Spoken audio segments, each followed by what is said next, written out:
ప్రస్తుతం ఉన్న పరిస్థితి మొన్న 5 సీట్లు దాదాపు బీసీలకు ఇచ్చారు. అంతవరకు అయితే అది స్పష్టంగా కనిపిస్తూ ఉంది. కానీ ప్రజెంట్ ఉన్నటువంటి పరిస్థితుల్లో కేసీఆర్ను 10 ఏళ్ల కాలం పాటు వదిలేసి నీ దున్నుకోపు అని వదిలేసినట్టుగా భారతీయ జనతా పార్టీ నరేంద్ర మోడీ వ్యవహరించినట్టుగా, లేకపోతే ఖజానాలు ఖాళీ కాకపోతుండే ఈ ఆయన చేసిన ప్రతి అప్పుకు కేంద్రం నుంచి సహకారం ఉందనేది కూడా మీకు తెలుసు, నాకు తెలుసు. ఒకటి చెప్పనా, మళ్ళీ చెప్తుంది కదా, టెక్నికల్ ఇష్యూస్. రాష్ట్ర ప్రభుత్వంలో జరిగేటువంటి ఈ లా అండ్ ఆర్డర్ అనేది ఏ ప్రభుత్వం ఎక్కడ కూడా తీసుకో. ఫర్ ఎగ్జాంపుల్ వెస్ట్ బెంగాల్ తీసుకో. వెస్ట్ బెంగాల్లో ఉన్నటువంటి లా అండ్ ఆర్డర్ ప్రాబ్లము, మన ఏదో ఇన్సిడెంట్ జరిగింది, ఉమెన్స్ బాగా రేప్ చేశారు, అది చేశారు అని సిబిఐ హైకోర్టు ఇన్వాల్వ్ అయ్యి డైరెక్ట్లీ చేస్తే తప్పితే వాళ్ళు ఇంటర్ఫియర్ కాలేకపోయారు. మోడీ గారు ఈవెన్ అమిత్ షా గారు పోతే కూడా రోడ్లు అట్టుకొని చైర్లు వేసి అడ్డం వేసేసి చేస్తే కూడా ఏం చేయలేకపోయారు. ఒక విషయం అంటే మొయినాబాద్ ఫామ్ హౌస్ కేసులో ఈడీ కూడా ఎంటర్ అయింది. ఏమైంది ఇష్యూ? ఏమిటి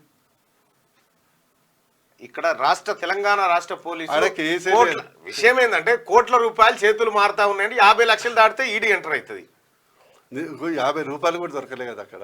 మరి అది డ్రామా అన్నట్టే కదా. కేసీఆర్ ఆడిన ఎన్నికల మునుగోడు ఎన్నికల కొరకు ఆడిన డ్రామా. నలుగురిని లిల్లిపుట్లను పెట్టిండు, డ్రామా ఆడిండు, స్క్రీన్ వేసిండు. ఇక దానివల్ల కొంత మునుగోడుకు లబ్ధి అయింది.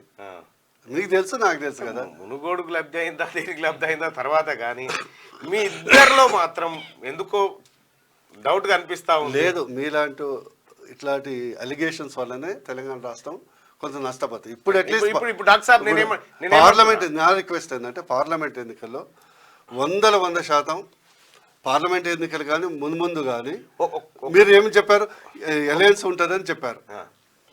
స్పష్టంగా చెప్పాడు మా బండి సంజయ్ కానీ మిగతా నాయకులు కానీ, చెప్పుతో కొట్టుకొని ఎవరన్నా అంటే అన్నారు. ఒకవేళ అలాంటిది ఉంటే మేమైతే మా చెప్పుతో కొట్టుకుంటామని అన్నారు. అంతకంటే స్పష్టంగా ఏం చెప్తాం. మీరు ఏంటంటే ఇక్కడ కాంగ్రెస్ పార్టీ, మీరంటే నింపు కాదు. నేనేమన్నా డాక్టర్ సాబ్, అది నా అభిప్రాయం కాదు, ప్రజలది. ప్రజల్నే అడుగుదాం. అడిగినా కూడా నేను చెప్తున్నా, ఎప్పుడైనా కూడా మీడియా అనేది ప్రజల్ని మోటివేట్ చేస్తుంది.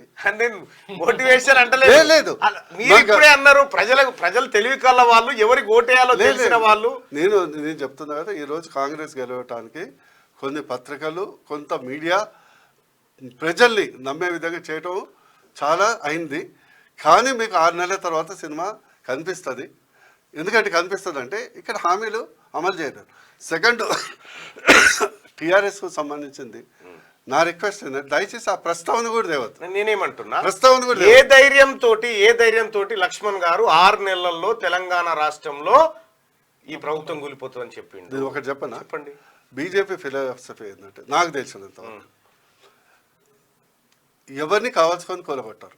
వాళ్ళు కూలిపోతుంటే వీళ్ళని కూలిపోకుండా అడ్డుకోరు.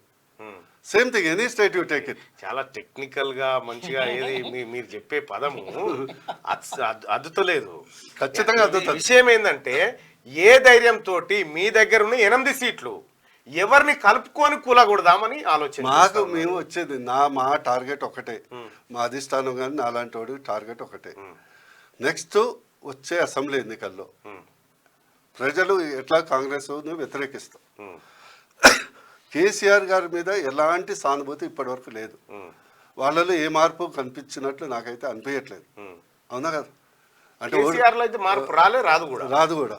ప్రజలు కూడా వాళ్ళని మళ్ళీ ఆహ్వానించారు, పోయిందని మళ్ళీ తీసుకోరు. మా యొక్క ప్రణాళిక ఏంటంటే నెక్స్ట్ అసెంబ్లీలో అత్యధిక సీట్లు గెలిచి గవర్నమెంట్ తేవాలనేది తప్పితే ఈ గవర్నమెంట్ ఎప్పుడు ఉంటుంది అందరి దేశంలో 1 ఎలక్షన్ 1 నేషన్ హోప్ఫుల్లీ ఉంటే అప్పటి వరకు ఉంటుంది.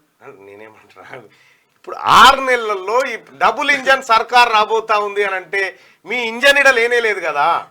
డబుల్ ఇంజన్ సర్కార్ కాదు, డబుల్ గ్రోత్ సర్కారు. ఎంపీలు మీరు గెలిపిస్తే లక్ష్మణ్ గారి వ్యాఖ్యలు మీరు ఖండిస్తున్నారు. నేను ఖండిస్తాను. ఎందుకు ఖండిస్తారు?